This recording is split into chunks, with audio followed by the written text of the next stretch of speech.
Namaste to one and all. This is Lakshmi Prasanna, working as assistant professor in ASNH department. Today we are going to discuss about punctuation marks. First, let us know why do we use punctuation marks. First, the punctuation marks you all have studied in your previous schooling and in your intermediate also. This punctuation mark plays a major role to know what the sentence, how the sentence express, whether it is a statement, whether it is a question, whether it is an exclamation. This punctuation is mainly used while writing to make meaning, structure and tone clear. And the next one, for the punctuation marks you'll be using for organizing, signalizing. Next, we are having different types of punctuation marks. Among that, we'll be reading few. The first one is full stop, comma, semicolon, colon, apostrophe, question mark and exclamatory mark. Next, we'll go for the next one. In detail, we'll be studying about each of the punctuation mark. First, when we discuss about the full stop, we all know that we'll be using full stop after completing each and every sentence. The sentence after completing which will keep a full stop comes under the declarative sentence. For the declarative sentence, we shall keep a full stop. Okay, for that example, the sun sets in the west. See here, the sun sets in the west, full stop. And opinion also, this is the fact. The sun sets in the west. We all know that the sun sets in the west. Next, this is the opinion of that particular girl, that she likes painting. Next, when we go for the next one, the full stop is used in the indirect questions. That means reporting questions in a statement. That means we are not questioning it. We'll be writing the sentence of a question in a statement form. That is, he wanted to know if I was all right.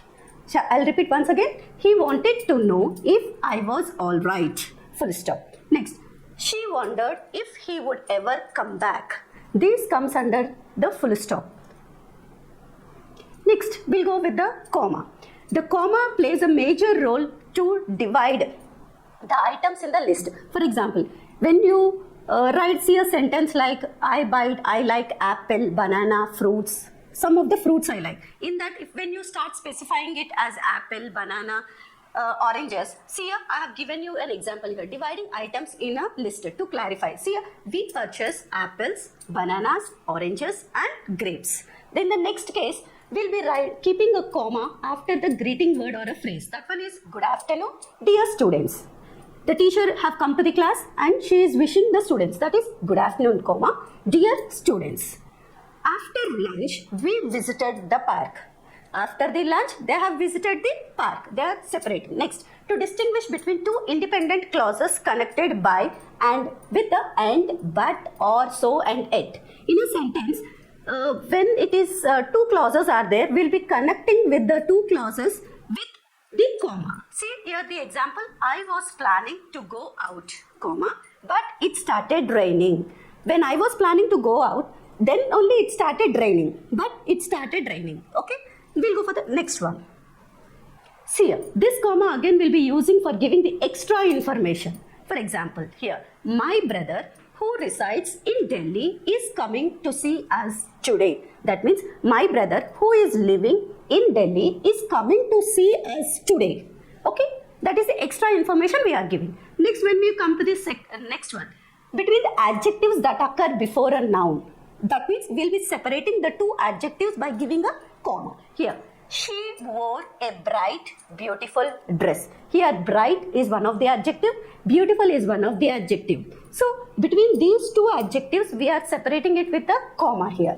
The next one is to distinguish the direct speech from the remaining sentences. We'll be separating the direct speech when you compare it to the indirect speech. To specify that this is a direct speech, we'll keep the sentence in the inverted comma. See here, I'll be there in 5 minutes, he stated. That means he said that he'll be there within 5 minutes in that particular spot. We'll go for the next one.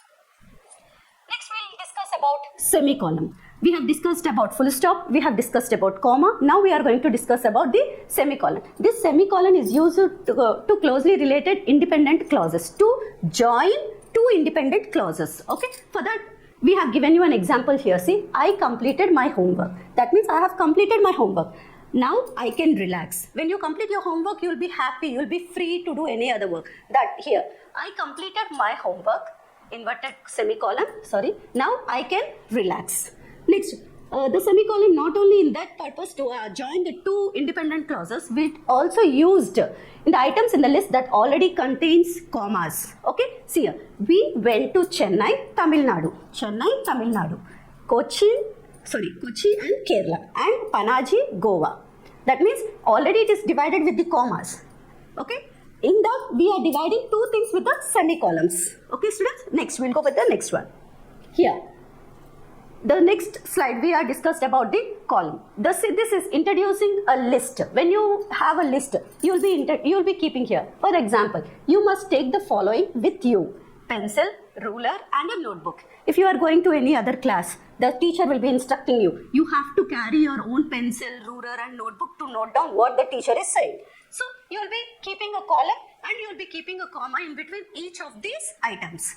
Next, to explain or give more information. To give more information, we'll be using a semicolon. For example, here, she had only one great ambition. She's having only one great ambition. What is that ambition? To be a renowned scientist. She wants to become a scientist. Okay. Next, before a quotation, see here, the teacher instructed, always trust yourself and never give up. The teacher suggests the students, the teacher guides the students that what the teacher is saying, always trust yourself. You should trust yourself and never give up. You should not give up yourself. Even though if you have failed, you have to learn something more. You have to do some hard work and you have to come up. You should not give up that I can't do, I cannot do, like that. Okay, next, in time expressions, ratios, titles and quotations. For example, when you talk about the time expressions, the train departs at 7:30 a.m. Okay, next one. When you talk about the ratios, the proportions of the water to the juice is 3:1. Next one, success, the key to be a better future. Okay, we'll go with the next one. Next one is the apostrophe. Where do we use this apostrophe is, primarily we use this apostrophe in two cases. What is that? To indicate positions. That means to indicate the position. For example here, Ravi's book. Ravi's book. Here, Ravi's book means that book belongs to Ravi. That book belongs to Ravi. Here we have specified here Ravi's book. Here, the dog's tail. The dog's tail means the tail belongs to the dog only. Okay. Next, to indicate contractions. Okay. See here, don't, do not, don't. We have reduced the letters here. It's, it, ISS. Instead of it, ISS, we have writing it as it's. Cannot. CANN, what is instead of CAN apostrophe T, cannot. Next, question mark. This is the question. When the teacher comes to the class, automatically the teacher asks you a question. Yesterday, what is the work I have given you? Did you do your homework or not? So you'll be hearing so many questions, is it not? We'll be having different types of questions. First, in the punctuation marks, we'll be using these questions to indicate asking a question. Sorry, I'll repeat the same sentence. The question mark is a punctuation mark that is placed at the end of a sentence to indicate that one is asking a question. So somebody is asking you some question. For example here, what's your name? What is your name? If you go to any function or something, the other person, the unknown person will come to you and they'll be asking you immediately, what is your name? Next, are you going to the party? If your friend's birthday is going on, your other friend will be coming and asking, are you going to the party? Yes, it is a question mark. We'll resemble with a question mark. Next, exclamation mark. Then this one gives strong feeling, strong emotions. This exclamatory mark is used for strong emotions, either the anger, either the happiness, either the sadness. Everything by giving an exclamatory mark will be given. For example, we use an exclamatory mark to indicate strong feelings like surprise, excitement, anger and urgency. For strong emotions, to indicate strong emotions. Example, wow, that is amazing. Oh no, I left my book. Tomorrow you are having exam and you left your book in the class itself. So what you will say? Oh, I forgot my book. I left my book in the class itself. Okay. Next, wow, it is amazing. If your father brings you some gift, you will be, by seeing that gift, you will be very happy to see that. Is it not? You will be very excited to see that and you will feel very happy. Wow, that is amazing. What the gift you brought is so amazing, Dad. Thank you so much, you will be saying. Is it not? Next, In instructions or warning. In instructions or warning. First one, stop, don't touch that. Okay, when there is a hot glass of milk, your mother will be shouting from there, oh, don't touch that, stop, don't touch it, it is hot. So why? Because you will be hurt there, like that. The strong warnings. Okay, be careful. If you go somewhere, be careful. Wherever you go, be careful. Next, to indicate excitement or enthusiasm. See here, to indicate excitement. First one, I won the prize.